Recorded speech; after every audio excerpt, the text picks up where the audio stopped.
Hallelujah. You may please be seated. Amen. Amen. It's a privilege to share the word of God with us today. My pastor is away in Edinburgh, I think in our mother church. So 10 years ago, the parish came to start Solution Assembly, and the pastor and his family were sent. And so I think that's where he is now for a meeting over there. And I appreciate him for this privilege to stand and share the word of God with us.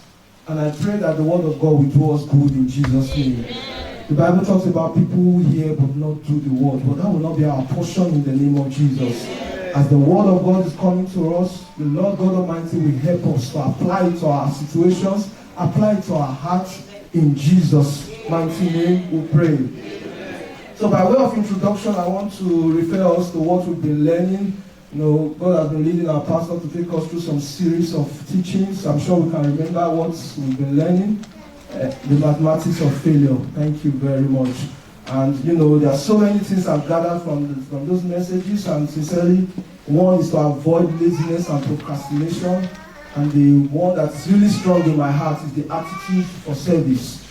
And I pray that the Lord will help us, that we will have that attitude for service, because therein lies our breakthrough, therein lies our success. God will help us to always cultivate that attitude in the name of Jesus. Amen. I'm talking about mathematics. I remember when the topic came up, I know some of us were like, does he want to start taking us through, equation? Many of us really did not like mathematics. For somebody like me, I had to be provoked to pass mathematics. I'll just tell you a brief story before I start. Actually, I was in my high school from 4, we call it SS1. And then I was always on the borderline, average, struggling with mathematics. And one day, I was just on my own, doing my own small maths, and one of my classmates came to me and said, Oyisa, what are you doing? She looked at my work. You are in chapter this. See, even the least person in this class has passed me. My God. I looked at myself and said, least person in this class? And that was when I was provoked. They did a test, I scored 19 over 20. They said, people failed that test, let's do another one. I scored 20 over 20. And then, I almost scored 100% that year because somebody provoked me. And I said, how can you call me the least person in this class?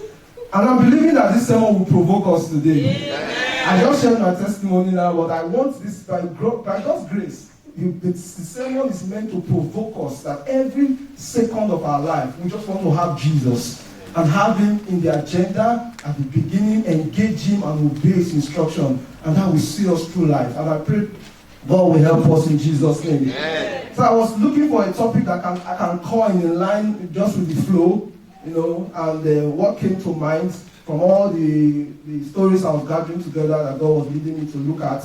What came to mind as a topic is Jesus in your equation, the solution to failure. So that's the topic I've coined out from all the things, I want to be sharing. The topic is Jesus in your equation, the solution to failure. And by saying Jesus in your equation, it means you are having Jesus, you are engaging Jesus, and you are obeying his instruction. So if you want to know what it means by saying having Jesus in your equation, it means that you are involving him, you have Jesus. And it's not enough to have Jesus, because it is evil spirits that will force themselves on us. If you have Jesus, you also have to engage him. When you want to take decisions, when you want to do things, you have to engage him and say, Lord Jesus, will you do this or will you do that? And then he gives instructions and we obey him.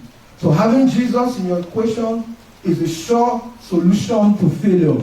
And if you want a definition for solution to failure, I'll call it assurance of success. Praise the Lord. So that's just by way of introduction. And by God's grace, I want us to be looking at a few stories. I will start from the one in John chapter 2, from verse 1 to 10. And please, let's look at our Bibles as we draw some lessons from that story, with which I'm sure God will instruct our hearts. John chapter 2, from verse 1 to 10. I'll read from here. I think this is King James Version. It says, and the third day there was a marriage in Cana of Galilee, and the mother of Jesus was there. And both Jesus was called and his disciples to the marriage. I think some versions will say Jesus was invited in that verse 2. Verse 3, He said, and when they wanted wine, the mother of Jesus said unto him, they have no wine. Jesus said unto her, woman, what have I to do with thee? My hour is not yet come. His mother said unto the servants, whatsoever he said unto you, do it. And they were set there 6 water pots of stone, after the manner of the purifying of the Jews, containing 2 and 3 foreskin apiece. Verse 7, Jesus said unto them, fill the water pots with water, and they filled it up to the brim. And he said unto them, draw out now, and bear unto the governor of the feast. And they bare it. When the ruler of the feast had tasted the water that was made wine, and knew not whence it was, but his servants which drew the water knew, the governor of the feast called to the bridegroom, and said unto him, every man at the beginning doth set forth good wine, and when men are well drunk, then that which is worse, but thou hast kept the good wine until now. And the Lord bless his word in our hearts, in Jesus' name. Amen. Now, what I want to draw from this story, there are 3 main points which I'll be, talking about. The first most important one, if you want a memory verse for this sermon, I don't know if sermons have memory verse, but if you want one, is is this John chapter 2, verse 2. Can I have the New King James Version, please? New King James Version, if you can project it. It says, both Jesus and his disciples were invited to the wedding. Praise the Lord. They invited Jesus. And because Jesus was present there, when they had problem, he was able to support and help them. Even though they didn't know how to engage Jesus, but thank God that they were able to listen to Mary. And if you follow that story very well, you will understand that Mary herself is a holiness preacher. What does it mean to be holy? It means to obey God. So Mary told them, whatsoever is said to you, do it. Many a times we struggle with the will of God. Many a times we want to do things our way. Now we have Jesus in the equation, but we don't want to engage him. We don't want to obey him. And what God will have us know today, that it doesn't work that way. Mary said, whatever he says to you, do it. Do we hear God? Yes. Do you obey him? No. Solution not attained. You can't get solution that way.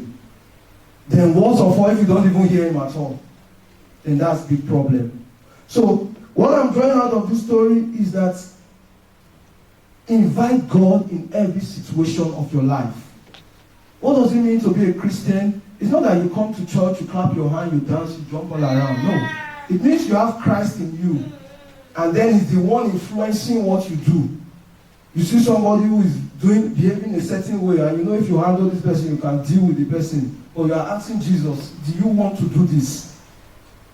It's not as if you are foolish. It's not as if you don't know what to do in certain situations. But you are careful to know what Jesus in you, the Jesus you carry, knowing what he wants to do in such situation and doing it. That is Christianity. It's not about the clapping, even though that's part of it. It's not about the dancing and every other thing.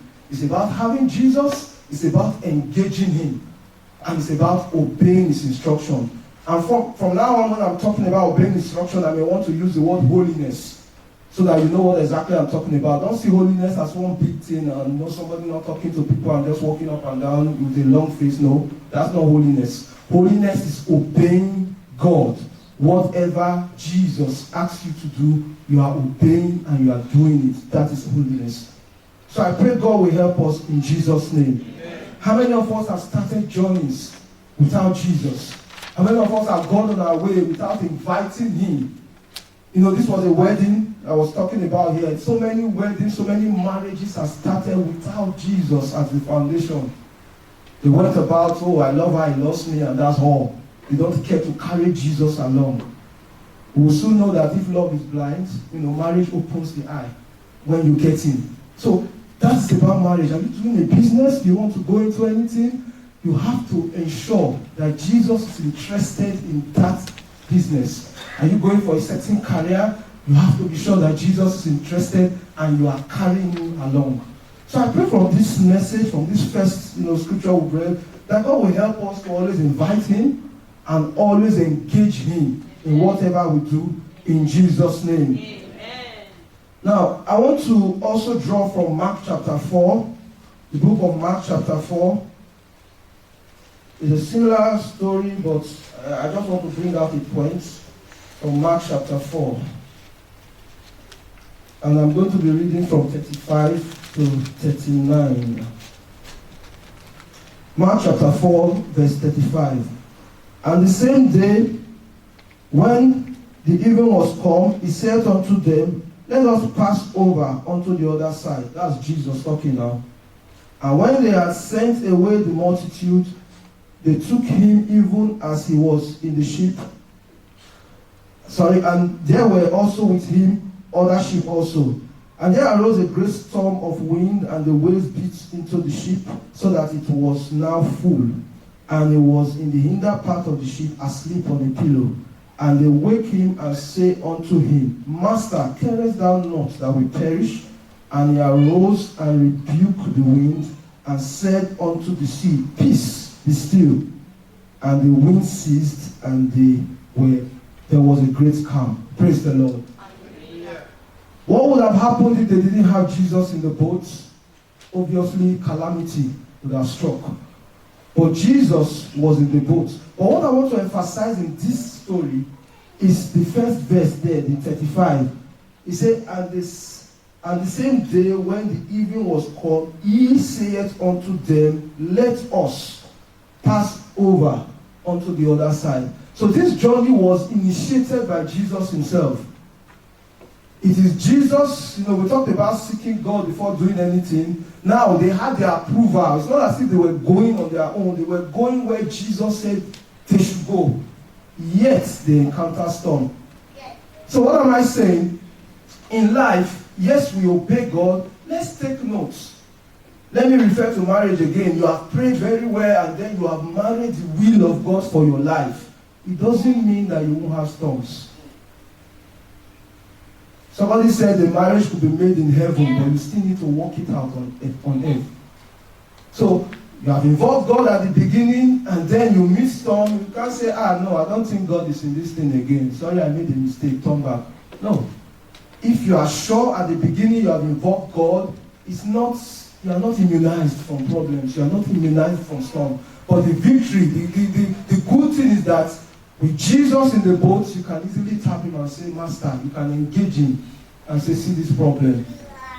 You came to do a course and you started the course, you heard God and God said, go for this course, and you go for the course. And you are here. You meet one problem or the other, probably a troublesome supervisor that will not allow you be. And then you are thinking, maybe God didn't send me in the first place. Actually, personally, can I share my own story? I got to that point where I began to tell God that, Father, I don't need PhD to go to heaven. You will not understand, but let me leave it there. I was like, if I serve you faithfully, I will still make heaven. I will not die poor. I will still have more. Everything I need in life, I can get it. So this one will not kill me. It got to that point. But then God reminded me how it started. That it's not me that said I wanted to come, that I was the one who sent me. So I said, well, Lord, this is the issue. And I will never forget August 1st last year, when God said to me, say, now I've come to take over. And from there, whatever my supervisor was saying, anybody was saying, I just knew that I'll finish. Amen. And God has been faithful. Amen. So what am I saying? I really want to sound this to us. Many times we lose out of God's blessing. God has spoken, we have heard God and He's saying, do this. And because we encounter one or two troubles, how many people are backslided? Some faithful brothers, some faithful sisters serving God. Because of hardship, because of one thing or the other, they just give up. And before you know what's happening, they transform. And they're now in the world. And you begin to look, was it not this sister? What happened? How managed? There is no problem, the Bible says there is no problem that we have encountered that is greater than us. But whatever we face, God has made a way, for escape. And that's why God said there is hope for a tree. Even if it's cut down, that it will sprout again, and that the tender branch will not cease. He says, though the root die in the ground and the stalk perish in the air, through the scent of water, which is Jesus in the equation, it shall bud and bring forth buds like a plant. Amen. That's Job 14 from verse 7 to 9. So, whatever we are doing, yes, make sure you have God in it. And then if you encounter storm, don't think God has left. There are certain things God will allow us to go through because He wants to train us. There are certain things you encounter. If you don't encounter them, how can you advise people? What do you have to say? There was a program in my former church in Nigeria before we came, and they were talking about issues in marriage and this, that, and one single brother stood up and was talking. And the organizer said, please sit down. When you are married, come and talk. I was embarrassed and I felt that I said, why could you? I was not married then, so I just stand up. I didn't stand up myself. but I was a bit. But again, he has sense, because some of the things I used to say then, I don't think I can say them now. Experience has taught me, lesson. Okay? So, what am I saying? Whatever we encounter, God may have just allowed it, that we go through them, because He wants to use us as a tool for other people who may be encountering the same thing. You come and tell me your story, this, that, and at the end of the day, you say, in fact, I don't think church is it again. And then I tell you my story, which is far worse than your own, and I'm now saying, church is the way. I think, that's something God would like to achieve in our lives. Amen. And I pray God will help us never to give up. The Bible says if you faint in the day of adversity, your strength is little. I don't know who I'm talking to. I didn't plan to emphasize this, but I'm sure God is emphasizing it. Hold on to God. When you are sure God is asking you to do something, don't relent. Hold on to God, and He will see us through in the name of Jesus. Amen. Now, talking about engaging God, which was what the disciples did when their ship was about, being taken away by the storm. I said earlier that it is something most of us fall short of as Christians, because we want to use our intelligence, we want to do things our own way. We cannot get up and begin to seek God. You just feel, okay, I have the knowledge, I have this, and then you are moving on like that. It doesn't work that way. I've defined Christianity before. Just view yourself as a driver, and then you have your boss sitting behind you. Say, pass here at the roundabout, turn left, take the first exit. I was just telling you, go here, branch Morrison's. No, don't branch Morrison's, branch this, branch that. It's just leading you on where to go. You cannot now say that I'm the one having the steering. So, or maybe because before you came to Christ, your boss was, of course, the devil. Anyone who's not in Christ, the devil is his boss. When your boss was asking you to go, you cannot now say because you have a new boss, and you are now telling the new one, my former boss used to ask me to go this way, so this is where I want to go to. My flesh that is controlling me wants me to go here, and this is where I will go. That is not Christianity. You view it as He is the boss, directing you, telling you, go here and go there. And the beautiful thing about this is that when the glory comes, people begin to see us. They don't know that there's somebody inside who is directing us. I like to make an example with that donkey. The triumphant entry of Jesus into the city, where he sat upon a donkey, and they were waving palms, Hosanna in the highest, and things like that. Do you know that human beings were putting their cloths on the ground for donkey to march? Was it Jesus that was marching on those clothes? Hallelujah. Because that donkey was carrying Jesus, they were putting clothes. Human being put the clothes on the ground, and the donkey was marching on human beings' clothes. And when there was no clothes to put on, they were now putting on what? Palm fronts. Do we remember that story? I think it's in Acts chapter 8 or so. But I guess we can relate to it. I don't need to read it.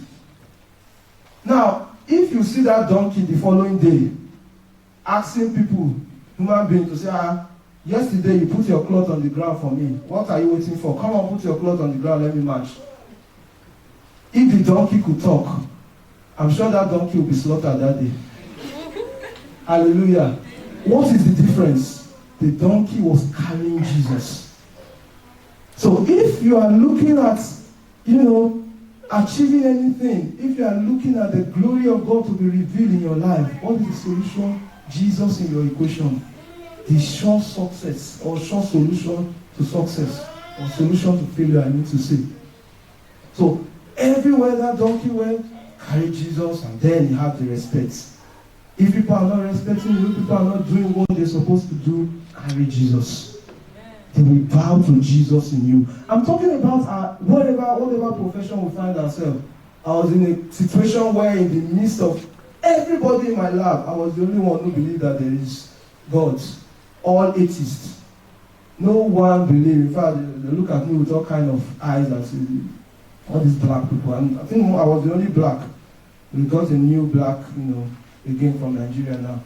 But in such situations, God is expecting you to stand out.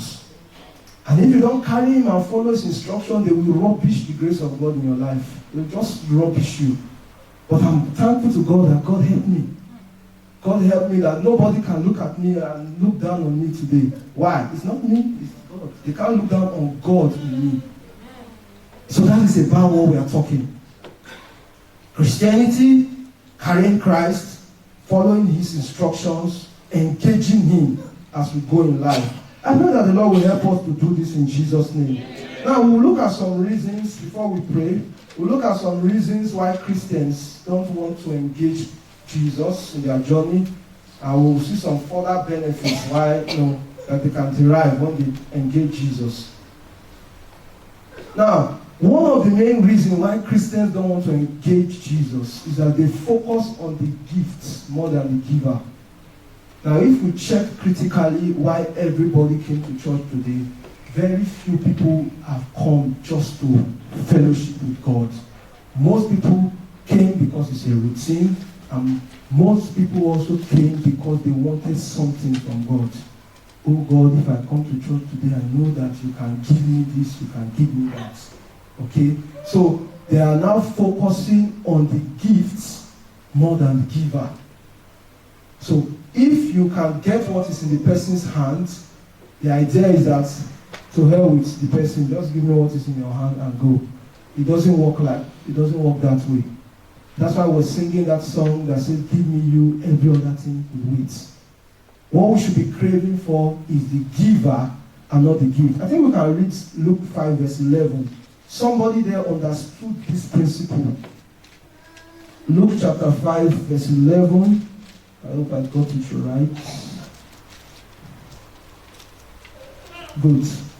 Luke chapter 5 verse 11 says, and when they had brought their ship to land, they forsook all and followed him. And that's the story of when Peter tried all night to catch fish. He was a skilled fisherman. If you want to talk about the profession, he knew it inside out. But after all the expertise, after everything, he could not catch it. And then Jesus, at the instruction of Jesus, said, throw the nets. He did, and he caught, the Bible called it nets-breaking fish. After that wonderful gift, the Bible says he left all of that, all the gifts, and did what? Followed the giver. I think that was wisdom. Many of us today, including me, could fail that test. Because when you look at it, you've helped me to catch all this thing. Do you like waste? Do you want it to rot in? Let's go and sell it. At least you can do some other things with the proceeds. You can even pay tithes out of the money, and you can further your kingdom with most of all these things. But Peter understood biblical principles. And if it is fish that is my problem, this man who told me how to catch it today can still tell me how to. I will not follow this one he has given me and miss him. And that's why most of us, we focus on the things God has given us, and then we are missing Jesus. He has given us career. He has given us, some could even be friendship, it could even be children, it could even be, so many things can fit into that position. And then because we are focusing on those gifts, we are now missing Jesus.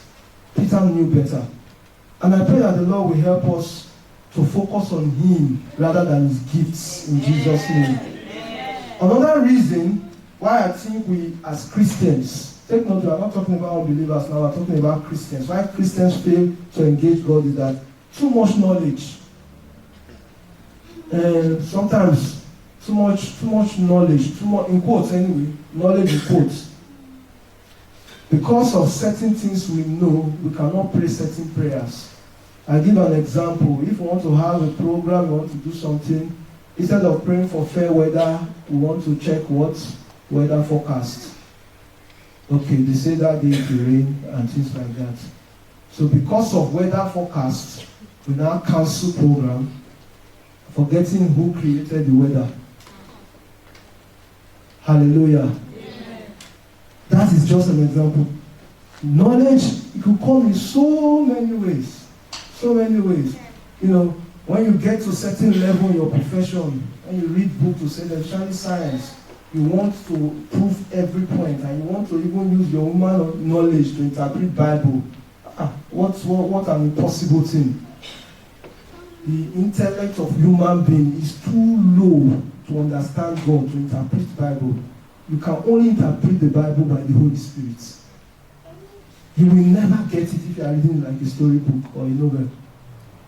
So when we get that knowledge in quotes, I think a part of the Bible called it oppositions of science. When you get that kind of knowledge that is now making your faith to go down, the kind of things you should pray. You know, some of us, when we came to UK, it took us some time to understand that like we're actually backsliding, because the things we will normally pray for, all the things we commit into God, and it's just as if everything is easy. You know, it will be difficult to believe that there are demons in UK, right? And all this kind of, you know, back in some countries, I didn't mention any name, when you wake up, you are going along the street, you see they already done sacrifice along the road, T-junction. Then you know that you have to be pleading blood of Jesus as you are going. You already begin to pray. I didn't mention any country, just, yes. So, but I don't know if anybody has seen such thing here in UK. So, it maybe, I've not seen, you know, but it's very rare. Somebody said there is, but it's very rare. Since I've been here for more than 4 years now, I've not seen it. Okay? So on a normal day, you just think that there's no demon, there's just nothing, you just want to continue your life and you think everything is easy. No, it's not like that. So what am I saying? Knowledge, if I digress too much, knowledge could be a reason, some kind of knowledge, in quotes, could just be a reason why we don't engage God. And I pray all such kind of knowledge, the Lord will drain them out of our life today. I don't know if you get what I'm saying. That knowledge in quotes that will make us begin to live, you know, godly principles, that will not want to engage God. We think we can do things for ourselves. For me, and for everyone who agrees with me, I pray God will drain out those knowledge and fill us with godly knowledge in the name of Jesus. Amen. The next one there is that sometimes this instruction does not really make sense, in quotes. It's another reason why sometimes we don't want to, we fail to engage God. We need wine, and you ask me to pour water inside water pots. You did not touch it, you did not do anything over it, the color did not change. Just say, take that water and go and give. Not any other person, you take note. The governor of the feast, go and give it to that person.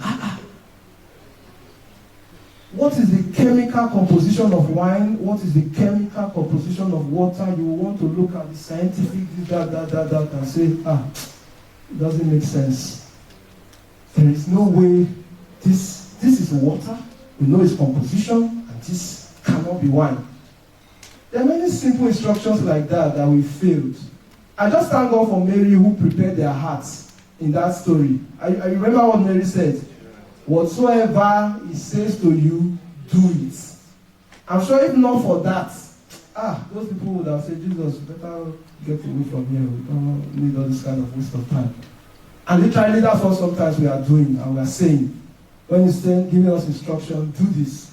We are saying, we know better. If it was then, when we were children, we could do it.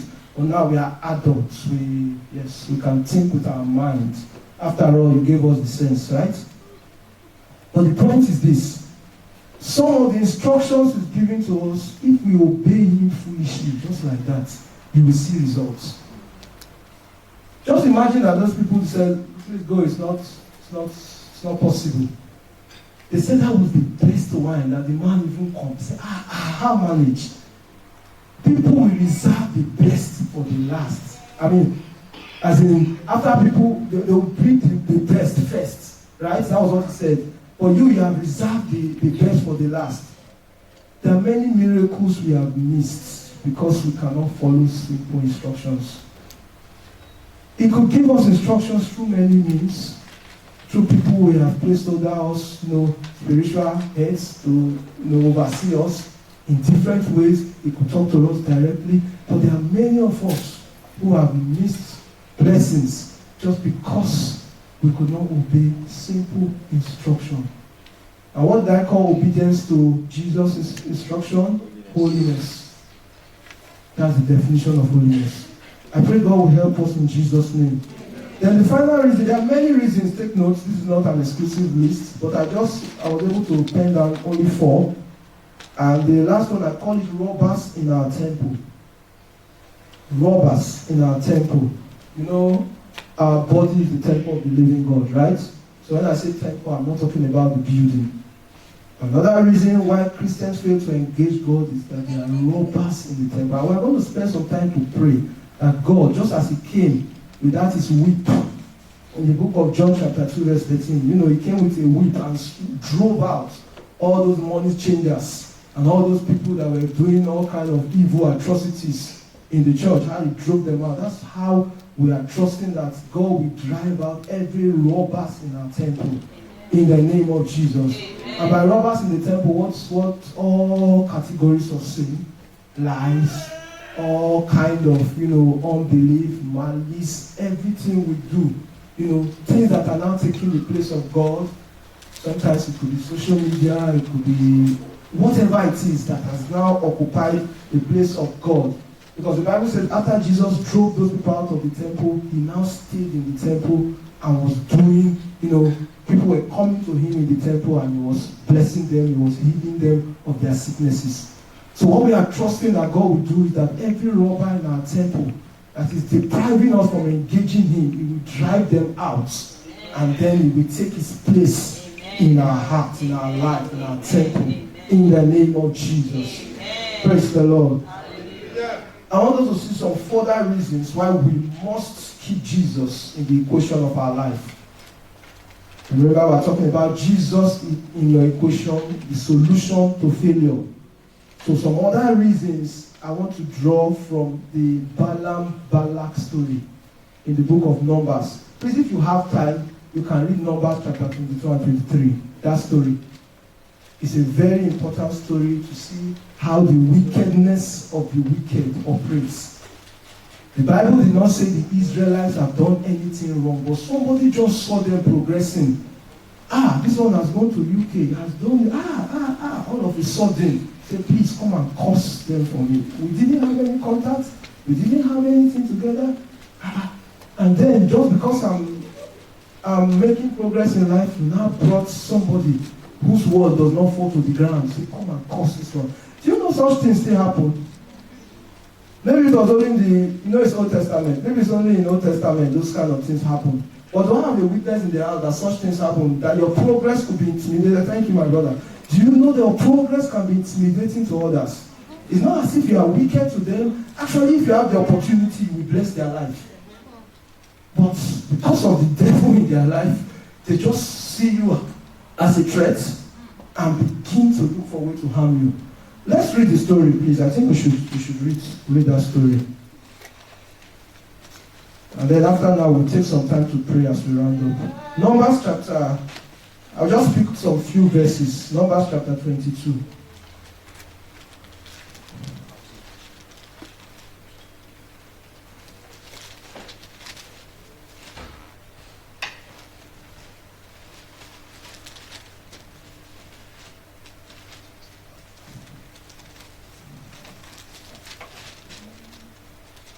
Okay, let me read from verse 1. Numbers 22, verse 1. He says, and the children of Israel set forward and pitched in the plains of Moab, on this side Jordan by Jericho. And Balak, the son of Zippor, saw all that Israel has done to the Amorites. Not to him, or take notes. And Moab was so afraid of the people because they were many, and Moab was distressed because of the children of Israel. And Moab said unto the elders of Midian, Now shall this company lick up all that are round about us, as the ox licketh up the grass of the field. And Balak the son of Zippor was king of the Moabites at that time. He sent messengers therefore unto Balaam the son of Beor to Pator, which is by the river of the land of the children of his people, to call him, saying, Behold, there is a people come out of Egypt. Behold, they cover the face of the earth, and they abide over against me. Come now, therefore, I pray thee, curse me these people, for they are too many for me. Peradventure I shall prevail, that we may smite them, and that I may drive them out of the lands. And I would that he whom thou bless is blessed, and he whom thou cursest is cursed. You see that? He knew that this one is, whatever he says, we stand. It's not just a push prophet that can say anything. He knew the word in his mouth stands. So he said, come and curse these people, that I may be able to. They've not had any encounter, they've not had any issue together. There was no reason why Balak wanted Balaam to curse the children of Israel. But I pray that all such ganging up against our life and destiny, the Lord God Almighty will frustrate them in the name of Jesus. And how can God frustrate them? Let's see what happened in chapter 23, verse 18 to 21. And that's where we're talking about Jesus in the equation of our life, and that's where it comes in. Numbers chapter 23 from verse 18. I read. This is Balaam talking now. You know, he has done all the sacrifice, everything he needs to be able to make the curse upon the children of Israel. But here, this is what he said. And he took up his parable and said, Rise up, Balak, and hear, hearken unto me, thou son of Zippor. God is not a man that he should lie, neither the son of man that he should repent. Had he spoken, and shall he not do it? Or had he spoken, and shall he not make it good? Behold, I have received commandment to bless, and he had blessed, and I cannot reverse it. Now listen to 21. He had not beheld iniquity in Jacob, neither had he seen perverseness in Israel. The Lord his God is with him. Jesus is where in their equation. And the shout of a king is among them. Praise the Lord. The only reason why their enemy could not prevail is because God, Jesus, was with them. And the Bible refers to it as a shout of a king. Let people plan. The Bible says they will surely gather. They will surely do whatever they want to do, but they will fail because God will not approve it. As a Christian, if you have Jesus in your equation, it means that the shout of a king. And what do we mean by shout of a king? I'm still trusting the Holy Spirit to understand the full meaning of that shout of a king. But I know wherever the king's voice is, there's authority. It was a king that sat down and said, I want to drink water, and people risked their life through the camp of the enemy and brought water for me to drink. And the Bible talks about the King of Kings who created the heavens and the earth just with spoken words of his mouth. The shout of the king is among them. Jesus is in their equation, is in charge. So you cannot curse them.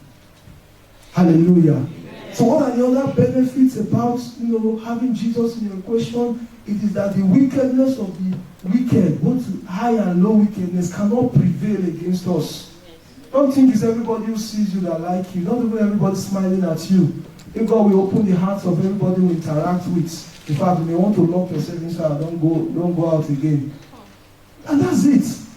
How possible is it for somebody to be smiling with you, and if they give that person a gun, he can shoot you to death, as in, can kill you. But yet you're smiling. What kind of smile is that? All this racist and all this kind of, I don't know, but don't let me go deep. But let's know, it's not to hate anybody, it's not to point fingers at anybody to say, this, that, and begin to say, does this one hate me or does this one not? No, that's not the issue. But know that in the times where we are in, you cannot know your enemy. Wickedness in high and low places, they are bound. Just like we saw in Balaam and Balak. Okay? come and curse these people. Did they do anything? No. Did they steal your money? No. Did they do? No. Why? Because I saw them so much and they are moving. Maybe they can attack us. Maybe they can. They've not even said they will attack or anything. Maybe. It was just assumptions. We saw what they did to the Amorites. And that was it.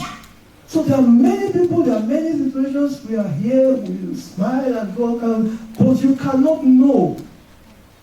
So if you have Jesus in your equation, if the shout of the king is in your tent, if God of heaven is with you, then the wickedness in both high and low places will be subdued.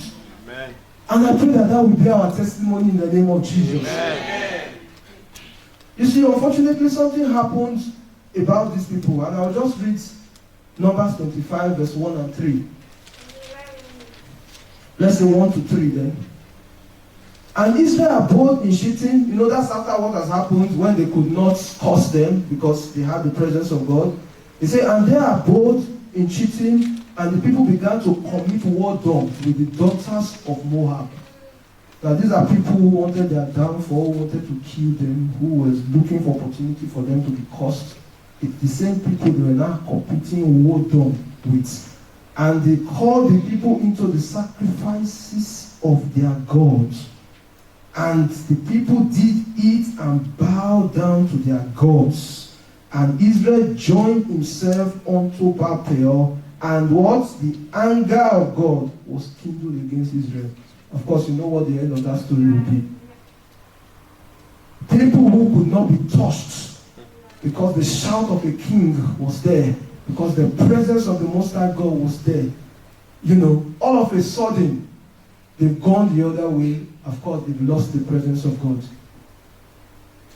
And of course, you know what that means. It means that the enemy can prevail. If you read the story, you see the disaster that followed. Okay? So, what is the benefits of having Jesus in our equation constantly is that there will be no room. You see this gap that was created now? There will be no room for such a gap for the enemy to strike. Trust me, the enemy is very targeted. He knows what he's doing. See the case of Samson in the Bible. The Bible says that when they got in, the first thing they did, irreparable damage. They ensured that this one that has been troubling us, he plucked out the eye. It's not to scare you, but for you to know, as far as you're in this church, God's presence is here. All these small prayers we pray here is causing havoc in the enemy camp. If you don't know this. So if you, by mistake, venture there and say, let me not have cool off and the rest, God forbid, there may be an irreparable damage. Don't say you are not informed. Here, we are not joking. We are serving God. At least I know people come here to serve God with their hearts. There are such people here. And so when you have such kind of a congregation, the devil is angry. He cannot do anything, but he's angry. If you give him the slightest opportunity, he will go mad. Something in the Bible, no matter what, you see, your eye must go first. He didn't waste time. So if we break the edge, it will begin to, commit whoredom and all those kind of things that will allow the presence of God to leave us. We've created an opportunity for the devil, and Satan knows how to make very good use of his opportunities.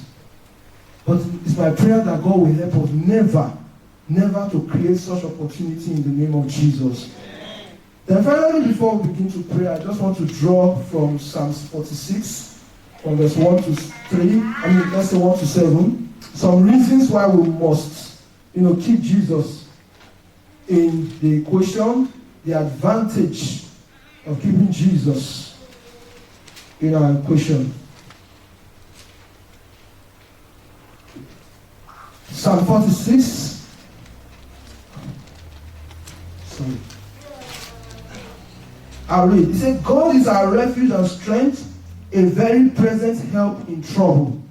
Reason number 1. He is a present help in trouble. Take note, we said that even if you start the journey with him, there will still be trouble, but the advantage is that he will be there to help. Verse 2. Therefore will not we fear, though the earth be removed, and though the mountain be carried into the midst of the sea. Though the waters thereof roar and be troubled, though the mountains shake with the swelling thereof, there is a river, the streams whereof shall make glad the city of God, the holy place of the tabernacle of the Most High. God is in the midst of her. She shall not be moved. She shall help. God shall help her, and that right early. Amen. The hidden rage, the kingdom were moved. He altered his voice. Do you see the shout of a king? He altered his voice. The earth melted. Amen. The God of hosts is with us. Amen. The God of Jacob is our refuge. Can we stand to our feet? Hallelujah. Amen. Jesus in your equation, the solution to failure. Is Jesus in the equation of your life? I just want you to be reflecting as I'm asking this question. For Mary and Joseph, they traveled a day's journey. A full day's journey before they realized Jesus was not in their midst. And they had to go back. The Bible says they spent 3 days looking for Jesus. Some of us have traveled 3 years journey, 30 years journey. The question is, how far do you want to travel before you realize that you need to get Jesus in the equation? How far can you go with your strength, with your intellect, with your knowledge? How far do you think your power can carry you? Are you so intelligent? Are you so beautiful? Sorry, I'm going to use this example. Beauty cannot give you what Jesus will give to you. We've seen some very handsome guys and think they could get a correct wife because they are handsome and well cut. They end up getting very pretty devils that tormented their lives. Hallelujah. You cannot trust in your ability. You cannot trust in any other thing apart from the Word of God and Jesus that you carry. You cannot even, Jesus wants to be there. He wants to be in charge. You don't even have to trust the Jesus another person's carrying. I don't know, I'm saying that very tactically now. You have to carry Jesus and trust Jesus. And not in your ability. Not in your ability. Are you pursuing a degree? Are you pursuing anything? There are professors who are mad today. What is the use of all the papers they published? Nothing. I want us to look at our life. Are there areas where you have let Jesus out of the equation?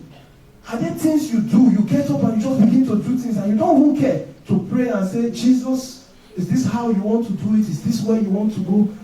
I'm sure as I'm talking, God will be bringing some things to your heart. And as you begin to remember them, just begin to pray and say, Father, I've left you out of the equation. I thought my beauty will give me the best husband. I thought this will do that for me. But now I'm realizing that without you, I'm helpless. I don't know about you, but I'm completely useless without him. If God will not have mercy on me, if God will not help my life, you will soon see. God will not allow such to happen anyway. But without him, there is no oise. I'm finished, completely empty. Nothing at all.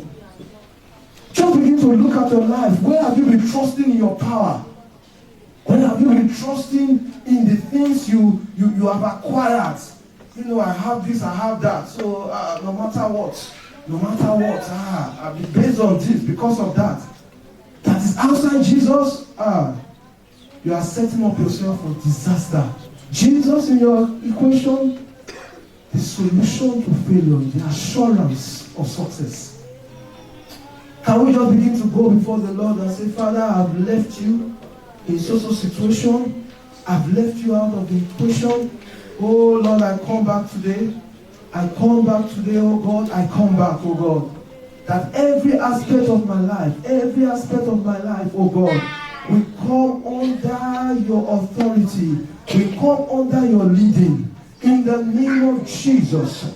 Lord, help me, oh my God. Help me, Lord. Help me, Lord, never to wander away from your, oh God, from your guidance. Oh God, help me to obey your instructions. Thank you, Father. In Jesus' name we pray. I want us to make a commitment and say, Lord, I will engage you. Henceforth, oh God, I will engage you. I will engage you. I will not go on my own. I don't know. What can I even see? I know what will happen in 1 hour time? What can I say I know that will make me get up and say I want to go? That's foolishness of the highest order. Oh Lord, let's pray and say, Father, we will engage you. In the journey of our life, we will engage you. We will engage you in everything. We will not trust. The Bible says the arm of flesh will fail us.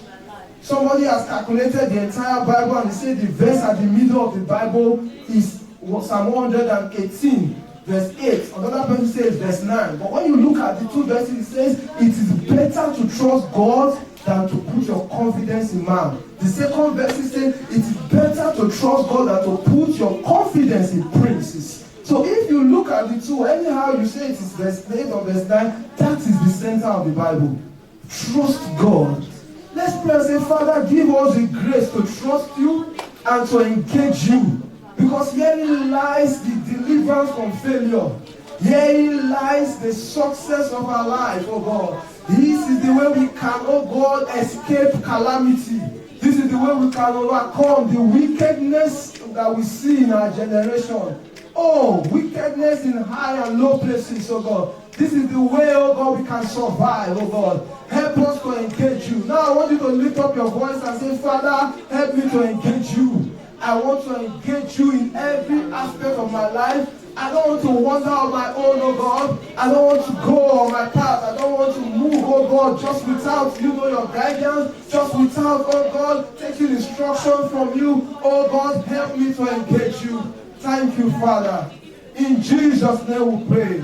I'm going to be praying a few more prayer points. It's one thing to know what God is asking us to do. It's another thing to do it. It's another thing to be able to obey God. Can we pray for the grace? I often pray this prayer that, oh God, any power with which I can contend with your will, please take it away. Any power with which I can struggle with you and say you want me to do this and now I'm having power to go and struggle and say I want to do something else, Lord, take that power. I don't know if you like such prayer, but that's what I want us to pray. That Father, anything, oh God, in me that can contend with your will, any power that I've had or that I've gathered over the years, is it academic power, is it professional power, is it whatever kind of power we have, with which I can now contend with you. Oh God, please take it away, oh God. Take it away, Father. In the name of Jesus, take it away, Almighty God. Any power. Oh, Maleka Bolo Broko Shandele Valegelevos, Malebroko Zandele Bolo Broko Shadaya, and Baleka Zuzazale Bolo Broko Shadaya, Lekatega Baleka de Boko Zele Bolo Broko Shadaya, and Ketega de Bolo Broko Shadaya. How can we play? Compete with the potter. How can we clay be discussing to tell the potter this is what I want or this is what I don't want? What does it know? Oh, Male Zaka Bale Bolo Brogo Zadaya, Redege Bale Brogo Bose, Katabale Brogo Shandele Bolo Bolo Bosa, Reketele Bolo Brogo Paya Bale Brogo Dosia, Rebaba Bale Brogo Sekele Bolo Brogo Bosa, Reketele Bolo Brogo Sandaya. Thank you, Father. In Jesus' name we pray. For some of us, it is peer pressure. It's not that we don't know what God wants us to do, but because we belong to a certain group, a kind of clique, that will now look at you and call you names. You don't want to obey God. You can imagine such things. Eh?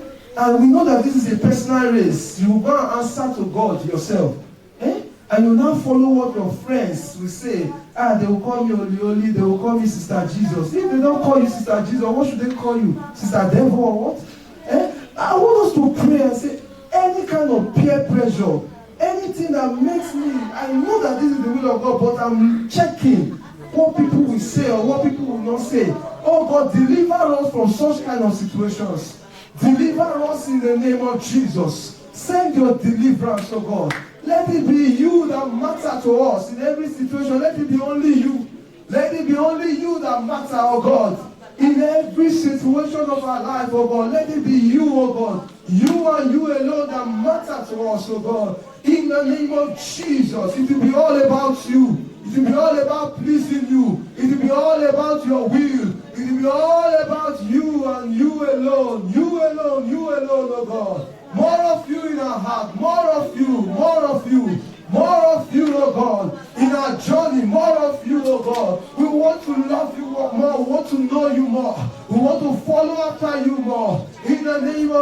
Jesus. Thank you, Father. Blessed be your holy name, Lord. For in Jesus' mighty name we have prayed.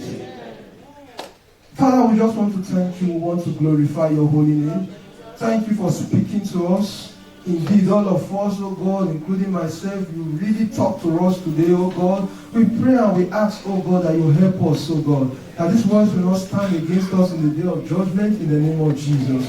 Oh God, we will never exclude you from the equation of our life in the name of Jesus. Lord, we pray and we ask, oh God, everything that is contending with your place. The Bible calls them those high and lofty things that want to, take over the knowledge of God and contend with the knowledge of God in our life. All such things, you will cast them down in the name of Jesus. Let it be about you and you alone in the name of Jesus. We pray for a better revelation of the Christian life, this Christianity we are talking about. Make it clear to us what it actually means, that it is carrying you and obeying your instructions. We pray that you help us, oh God, to attain unto this level where it will be more just all about you and none about us, oh God. And let your name be glorified. Let this word, oh God, penetrate into every life, oh God, and yield fruit, the 100-fold, the 60 and the 30-fold in the name of Jesus. Lord, we just want to glorify you because we know you are with us. Thank you for answered prayers. For in Jesus' mighty name we pray. Amen.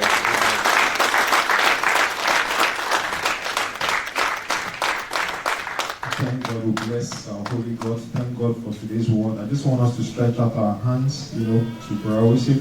He has put his hand on the plow. Let's pray that he will not look back. Let's pray that the devil will not have him in the mighty name of Jesus. Let's pray that there will be more anointing to do the will of the Father in the mighty name of Jesus. We will continue to hear Christ and hear him clearly.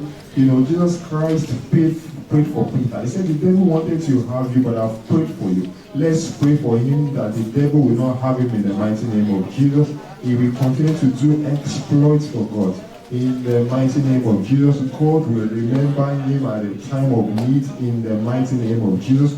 Concerning him and his household, God will visit them in the mighty name of Jesus. Father, Lord, once more we thank you for your word.